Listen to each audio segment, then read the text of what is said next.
Il y a eu les documents de stratégie de réduction de la pauvreté. Si on avait réussi ces documents-là, leur mise en œuvre, on ne parlerait peut-être pas de terrorisme dans la plupart de nos pays. En dehors du document de stratégie de réduction de la pauvreté, nous avions eu aussi, sous l'effet de la mode, les objectifs du millénaire pour le développement. On a élaboré aussi des programmes, des projets.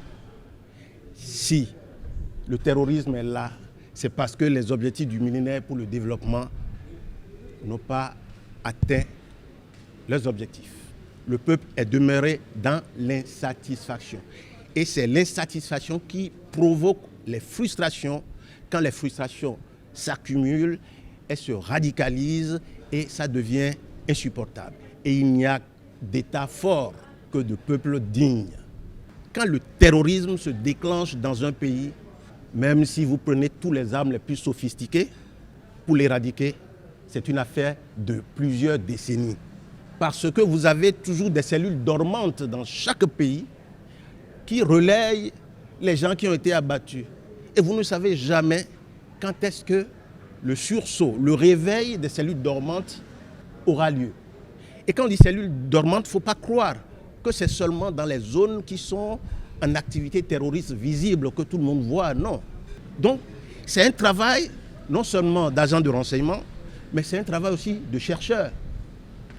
Et c'est dans la mesure où vous détectez ces cellules dormantes et les cellules qui sont actives que vous mettez le traitement adapté qu'il faut.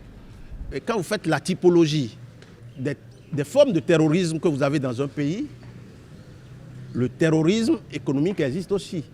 Vous avez le terrorisme politique, le terrorisme d'occupation du territoire, le terrorisme religieux. C'est difficile de le définir par une formule magique. Ce qui est important, c'est de définir le terrorisme par rapport aux différentes formes que vous avez sur le terrain dans votre pays. C'est ce travail que les universitaires doivent faire, qu'ils ne font pas, parce que pour la plupart de nos universitaires, ils ne font pas du terrain. Personne n'a intérêt que le terrorisme se développe.